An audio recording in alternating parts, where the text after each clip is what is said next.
You're now listening to Tire Width Talk, an official media partner of the American Professional Gravel Cycling League. What tires are you running?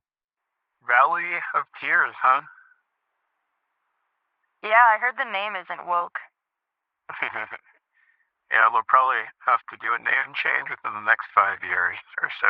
But Of course, it wouldn't be until possible without it. I don't know how many people were there. Like if you haven't broke 1,000 participants, you probably can't get canceled yet. It was an interesting setup because I feel like I've done grassroots events, something like Castelbrine that you've done as well, that had more people than this. But this also felt more professional for sure. Not only because there were pro riders, but there was like a mini expo. They were giving away so many free things. Yeah, it's kind Just of like, you know, throwing it at you. as an I don't know, as being sort of new, it's like there's the prestige races that kind of have a place on the calendar, like the lifetime races basically. But then this one popped up like 2 or 3 years ago and is funded by a Texas Panhandle insurance conglomerate who also seemingly sponsors Keegan Swenson helmet or something. And right, am I am I I don't know correct about in the all this? helmet. Okay, never mind. Pharaohs. No, Is so it? Pharaohs, Anyway. yeah. The family is called Fairley, and I was talking to one of the organizers. I just I started helping him like set up for the crit because his arm was broken.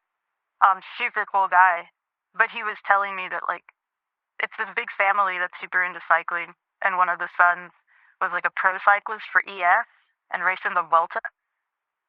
And then someone else asked him like, "Oh, our entry fees cover the crit and like the state park payment because part of the race was through the state park." And he goes, "Oh, it doesn't even come close. This family shells out so much money." Just back to cycling being like always a passion project that makes no money. Yeah.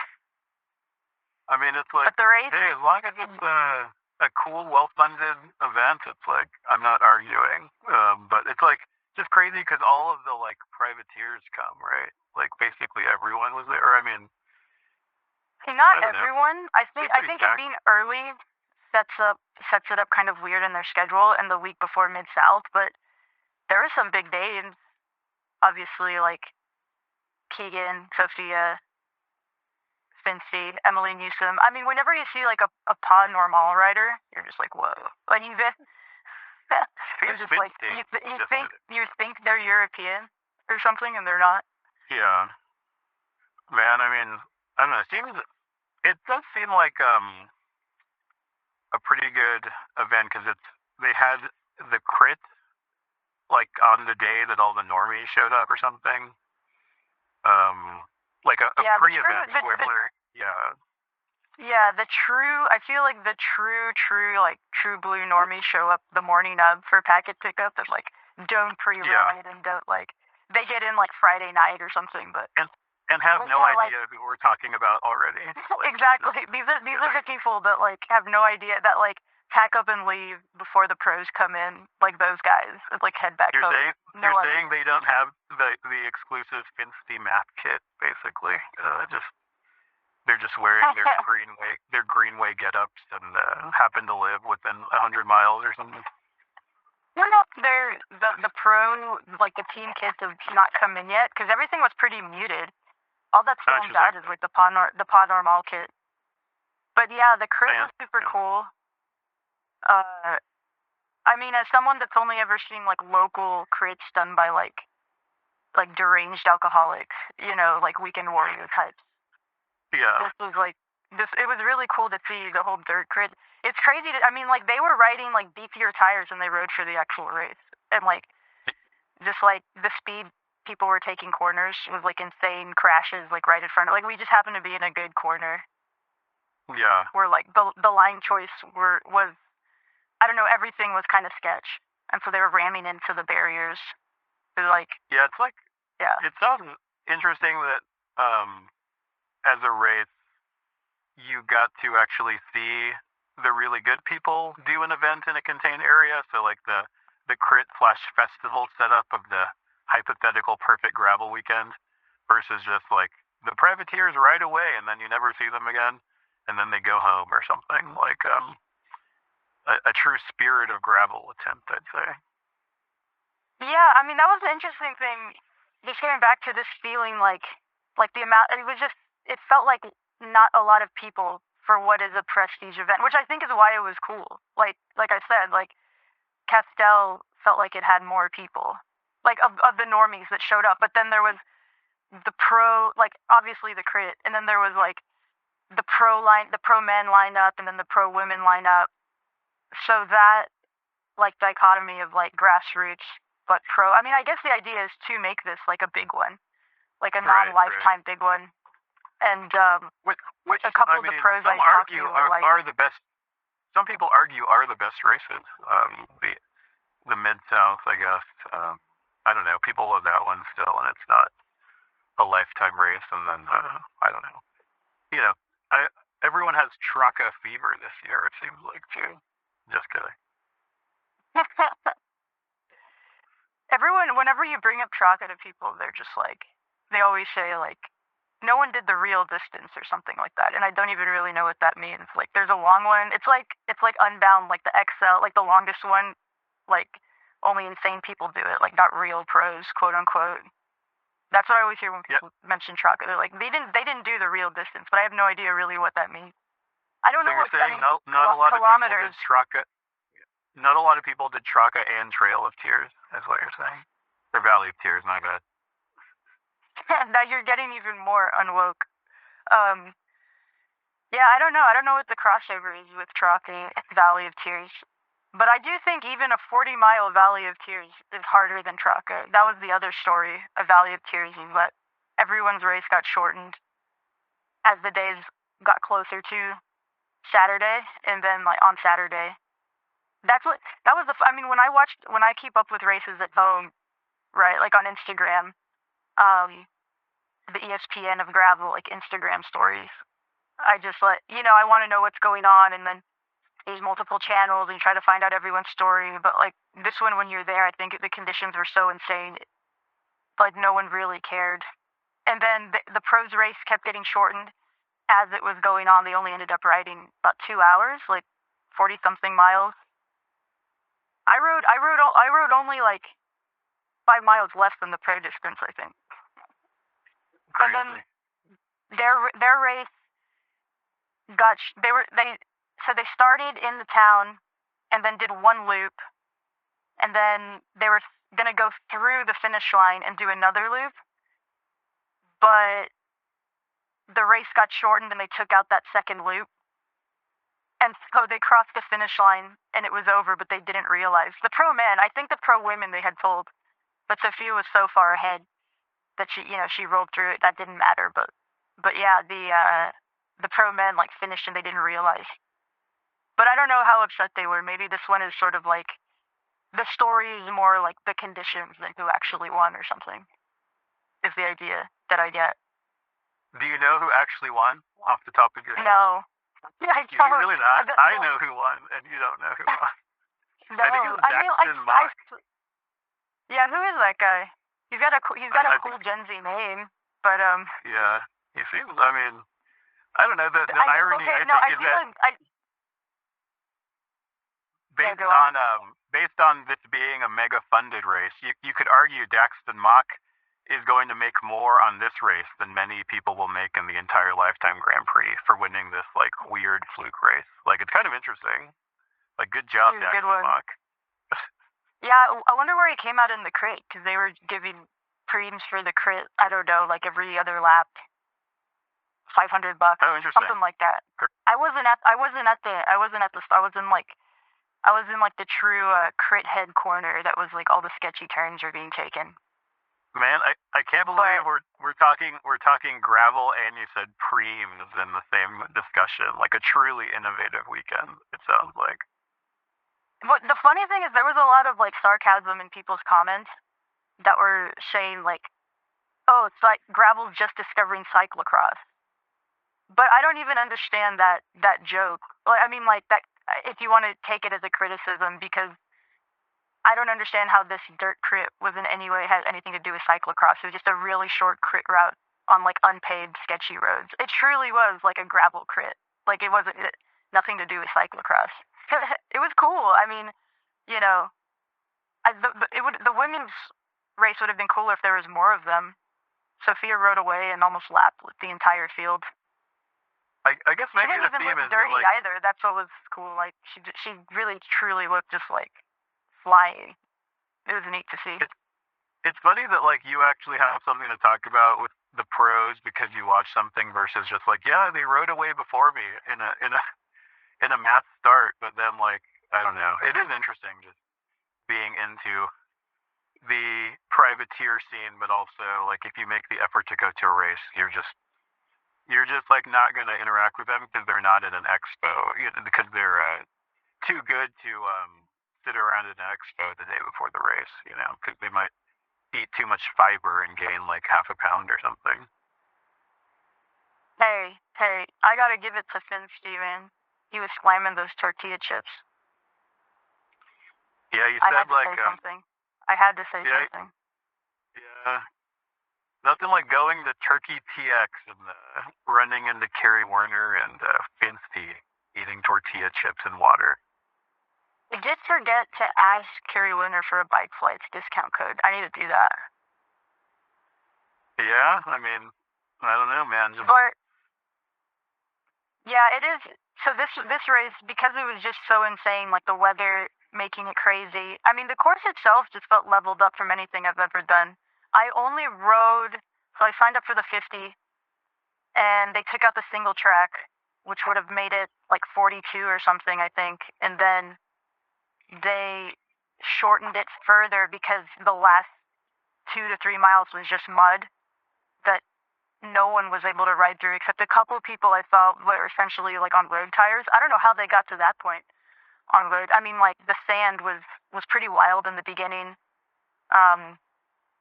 Even and wet, how like cold was it's it? easier when it's wet. Oh, cold. I mean, like my mom took a screen cap of like she had me on like the Find My iPhone thing. It was out in the middle of nowhere, out there like halfway through my ride. And then and then she screen capped that, and then she screen capped the Weather Channel app, which said 37. It was colder than 37. I would say like 25 with wind chill. Like the real feel had to be in the 20s. I've never ridden anything like that. As someone from where we're from, like absolutely insane. It was like, Yeah. it started out okay. I mean, the course was kind of tough. It was sand, and you just never, especially riding. I mean, you just never know what people are gonna do.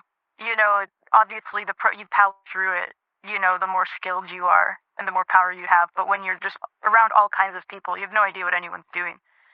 So, people falling over, like I stayed up, but a couple dudes fell into me at different points. I mean, they just like swerved, and but yeah, and then the first 20 miles weren't too bad.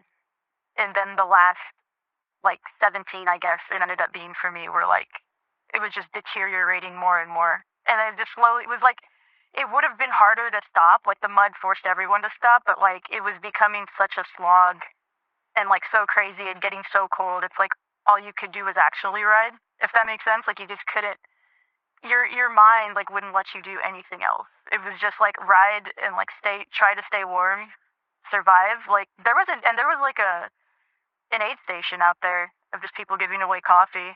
They were so nice. They put the banana in my mouth for me because I couldn't manipulate my fingers. It was too cold and my gloves were so thick. Like that was the other thing too. Like it was hard to eat. I should have done the pro move and put carbs in my drink because like my gel was frozen. Like the couple gels I had, like even getting them open, it was like paste. It was like solid gel paste. Sounds terrible. And then the mud just stopped us completely. Well, my distance went off like an hour after the pros. So pro privilege, and the weather got worse and worse as the morning went on and the day went on. So like, I'm not sure if the pros even rode the area where we got stopped in, but like 2 miles from the town, just like all these state like ranger vehicles came and just like picked everyone up. They were just like, we got to get you guys off. Like 2 miles from the town. So the race Man, for why is that so us funny? just ended there. Sounds like a great community. Like, you hear all these rural communities hate gravel people because they just, like, piss and shit and dump goo everywhere. But, like, it's good to hear the local community resources were mobilized to save a bunch of people riding their bikes in, like, freezing weather. One of the organizers was saying, like, oh yeah, the park rangers will act put out by it, but this is also going to be the highlight of their year. And just taking all these, like, layered up cyclists from their own, like, choices, from their own hobbies. And I mean, said, like, oh yeah, the family that, like, organized it paid essentially, like, I mean, gives a donation to the park, but it's like paying them off to let us, like, be insane and ride through it. In my route, the pros got to do the single track in Caprock Canyon State Park. I pre-rode it the day before on the Friday, and that was the limit of my skill level. I mean, that's essentially, like, I don't do that stuff around where we live in the Greenbelt Trail because it's mountain bike territory. But it's like putting it on the course. It's like, okay, you're forced to do it. It's what I signed up for. So yeah, we went out to pre-ride it, and I have good GoPro video of that, and I'll put it up. But that was the it's probably a good thing they took it out. So what were you gonna say? Are you about to talk about what tires you ran? Oh god, I mean, like, I rode essentially in gravel culture now. I rode road tires, 45, knobby 45, basically road tires in gravel. That's all my frame fits, and I still had, like, the paint scratched off the side into the carbon because of the mud that I was riding through. And my frame is rated for, like, 45 max. I could fit 47s, but the toe strike is absolutely, like, insanity inducing. Just, like, even leaning one way, I get toe strike with anything bigger than 45s. But yeah, so I rode that through, like, the state park single track. I fell over a couple times in these, like, really sandy, like, arroyo, like, dry creek beds, but I can't imagine riding. I mean, it was one thing to ride it as, like, it felt like a sort of personal adventure riding it on my own, just me out there. And there was other people out there pre-riding it too, but you're essentially by yourself in every little section. Like, there's no one around you directly. But I couldn't even imagine what that would have been like riding with just, like, all my fellow normies. People just jumping off, people not knowing what to do. And I include myself in that too, like, but yeah, I mean, I'm kind of surprised, like, having done it now that it was in there to begin with. Like, I feel like the only option would have been to take it out. But, like, it was fun doing it, and it forced me to do stuff I've never really done to that level. Like, I've done the single track flow that they have, like, along our greenway. I mean, that's why I got a gravel bike to begin with, was to be able to do that. But something like this was, like, absolutely, like, now the limit of my skills. Like, I've leveled up. But it's actually a lifetime race because it's a mountain bike race, is what you're saying? Or a fat tire race? I'm just kidding. Anyway, since people just, like, since gravel cyclists will just do whatever anyone says, like, if you just say it loud enough, I need to just start saying Valley of Tears is a drop bar mountain bike race, just so people will be insane and start doing it. Yeah, people will fly from anywhere just to use their bike for the second time. Just to use their drop bar mountain bike race. Just to use their drop bar mountain bikes, yeah. You just have to keep saying it. I mean, the amount of people on 2.2 Conti Race Kings and those Thunderbirds and the Maxis, the Aspen STs, like, obviously the pros have them okay. That's the narrative now for them. Like, I don't disagree. Like, if the science is true, like, it's probably true, like, I'm not even going to argue against it. But, like, the amount of, like, normies on those things is, I'm just like, hey man, these people. I'm just a gravel dad online shopping during my remote job all day, and tires cost about 5% as much as my bike, so that's just the one thing I'm going to buy over and over again if I hear him referenced on the podcast, or if I see another YouTuber shaving tires, I got to make the purchase and buy some clippers off Amazon too. It's gravel culture, just like the reach that it has without having any official channel. There's no like gravel package on Max, or like what's the British one where now they have to pay like $50 a month to watch like a couple races. It literally is just people's Instagram accounts and podcasts and Yeah. like Wait, YouTube shorts.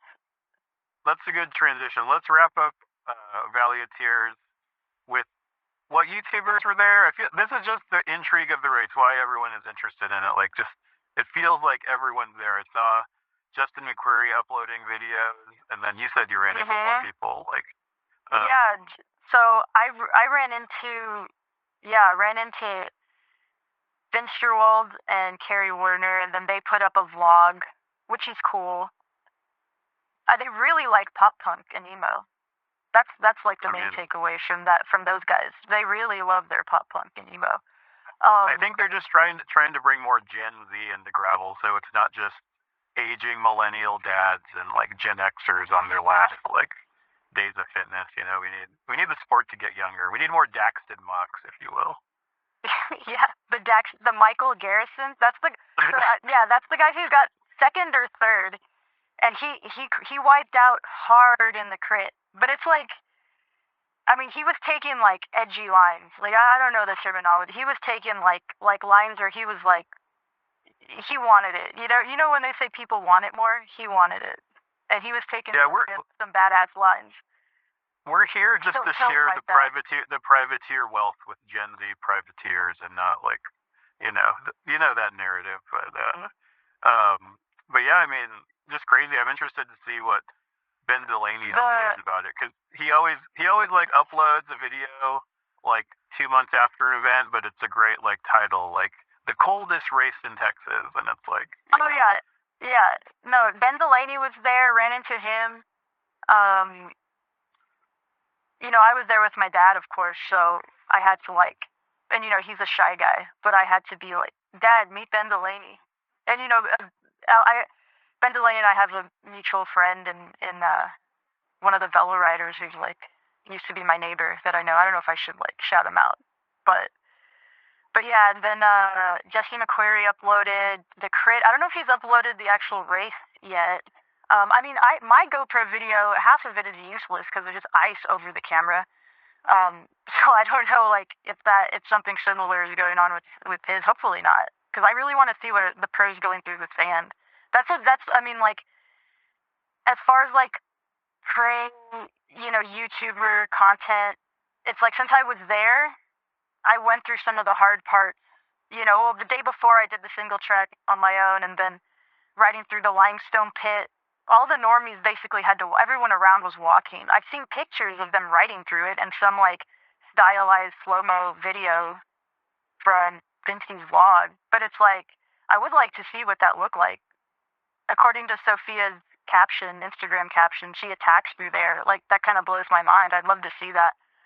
But yeah, and the Felt Bros, Adam Roberts, Dylan Johnson were there. That was Ben Delaney's content. He did upload it like day of, which was interesting. Okay. Dylan Johnson bike check.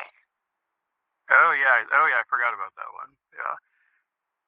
Hopefully Dylan Johnson's inspired to make some sort of like most aero tire for sand video for just like people, and has a good referral code and the link to like some bike with huge clearance or something, beach bike. Fat tire bike optimized for the sand parts that you can attack through the sand. Just like, whereas just like normies buying into that, and then just like they still can't handle their bike, so they're just walking a fat tire bike through sand. Like, it is funny this race because I feel like obviously had it been a lifetime race and it ended in this way where they didn't realize the finish line was the ending, that would be quite controversial. But because this is sort of like a quote-unquote like well set up, paid out fun race, I don't know that it super matters that much to anyone. Like what actually happened, where the story be more interesting. I made the joke a few times to some of the praise, like, wow, are you really happy that like you took like time out of your life to fly to like the Panhandle, Texas, or drive from however long that drive was, from however far away, just to ride for 2 hours? Like the shakeout rides scouting were longer than the actual race in the days prior, just because it got shortened so much. Everyone has, but all the pros have to put in their captions like it was a good decision. Is like the funny thing. They all have to say that they're like, but it was the right call. Yeah, but that's because the section they were about to ride was complete mud. Like everyone was getting picked. I mean, it was impossible. And it's also like, wow, I guess this was what the Unbound mud year was like. Everyone just like hiking their bikes because the pros had already ridden through and like torn it all up. It's only getting wetter and grosser. Except this time was like, and you're also getting hypothermia while you do it. Well, yeah, it's just, this race is ultimately a data point on our future episode, our Lifetime Grand Prix preview, where we, we'll, these preseason races, what data can we extract from them? What can we learn about Daxton Mock's performance? And will I go to the Lifetime website after this and see if Daxton Mock is in the Lifetime Grand Prix or not? Because I really don't know anymore at this point who's in it or not. If not, he'll be in the under 23 category thing where whatever convoluted rules there are, under 23s get in. I assume someone with the name Daxton Mock is under 23. I guess I could be wrong, but I assume so. Well, most importantly, Mid-South is next, right? And we have no idea who will be there and what will happen in it, which is like the funniest part. No idea. This race didn't have that like bike reg thing that has like who's registered. Most races do. I guess they purposefully unticked it, which is interesting. Didn't know who was going except for on the website they had like little profile pictures. At some point that started to say like who's coming of the pros. But I swear, I mean there was like, this isn't even a knock on the race. I think it's what made it cool. But there was like so few people there, relatively speaking, that like it felt like there was like as many pros as like normies, which is kind of cool. I think that's like I want to do it next year. So yeah, like if you want to hang out with your with pros and like get a selfie, I guess this is the race. But if you go to like Unbound, you'll just be around like 1,000 people from Kansas and then like people from all over the world or something, and I don't know. You'll be around people in like jerseys that you've seen before. That like, are they pros or do they just have the jersey, the kit? Like nice looking team names, like cool colored, like modern kits. I can't tell who's a pro or who's a local hitter who somehow has a complicated custom jersey with like 17 local businesses on it. Yeah, I mean, it might be these days that like whoever has the most followers is more of a pro. Damn. Yeah, I mean, Mid-South is next. Yeah, I feel like people will make a bigger deal about who wins that one, just like as some sort of like, like the Lifetime narration on their videos will be like winner of Mid-South, but I don't know. I mean, funny. Who knows if Daxton Mock is in like a lead group, a breakaway group at Unbound, maybe he'll get the winner of the Lifetime Grand Prix Fluke finish line. Yeah, it's sort of like Daxton Mock got the Filippo Ganna situation or whatever. Just the they actually took the win away from Daxton Mock, but didn't tell anyone, and nobody cared. Yeah, I mean, everyone was just so cold, and I think felt so insane. I mean, like from the normie perspective, it's like I was like, my brain was like fried, like or frozen, like the frozen version of fried that I couldn't even like think. Like at some point, like Dylan Johnson and Adam Roberge, obviously like in their civilian clothes, like walked past me at some point, and I've met them years prior, so like we know each other, but it was like I don't know, I couldn't even think to like muster up some pithy statement on like, oh yeah, Adam Roberge, this is like your natural habitat. He really should have advocated for the race to keep going. Just do another lap of what they had already done. I'm Dude, surprised you didn't. they have plant-powered food in Turkey, Texas. I mean, maybe they just mean bread. Like um, the bread that was like for a barbecue sandwich that they gave us. I mean, Or maybe the coleslaw. They meant the coleslaw. yeah, probably Yeah. heavy cream, but yeah, I mean, Oh yeah, I true. think, yeah, we should just not talk about Tom Pidcock letting Todd Day Pogacar catch up. I mean, who cares, really? Yeah, I mean, look, there was two big cycling events going on at the same time. The end of Strada Bianchi and the beginning of Valley of Tears. And like down the line, I know which one meant more for the culture. And it's always going to be like, were you there at the Valley of Tears when Daxton Mock won? Yeah, In the I freezing, think with, like, in the freezing sleet, snow, rain combination that we had. Of course, I mean Sophia won. I can't forget that. But she rode away in the limestone pit, is what they said, and that was at like mile 6 or something. So. do you know if this race prohibitively banned? Probably the wrong word, but did Valley of Tears ban women drafting off men, or are they still allowed to? They did have this up with start, but Okay. there were so few of them. But that's a good question. I thought you were going to say aero bars, which I don't know if there was a lot of normies with aero bars on their bike. I don't know if they really use them at any point. But yeah, I don't know. That's a good question. I mean, there was a post somewhere I said that said Sophia was catching up to the back of the men's pro pack, which is pretty cool. I don't know. Maybe they were drafting off her at some point. Do they have rules where the men can't draft off the women? Is it just the women can't draft off the men? They need to equalize it if that's the case. Well, tune in next time for our Lifetime Grand Prix preview, and we'll just continue to talk about gravel, I guess Mid-South, and we'll always just maybe talk about pro cycling, but then it's like, who cares? It's all just weird parallel NBA F1 narratives anyway, but I guess we can talk about that next time. It's kind of like a 4D chess, like D&D style, like strategizing, but then it's just like, it didn't matter if Pidcock waited up or not, because Pogacar was always going to win. Is I think like the one takeaway from that. The craziest thing about that weekend is Demi Vollering racing against her former director Ortiz or whatever. You're just like, wait, they can go from the car back into the peloton and be second. I think when it comes to women's sports, as a woman, it's like, yeah, you have the WNBA popping off. Women's tennis has always been great. You know, it's like soccer, of course. Like all the other teams, all the other countries are getting better and catching up with the U.S.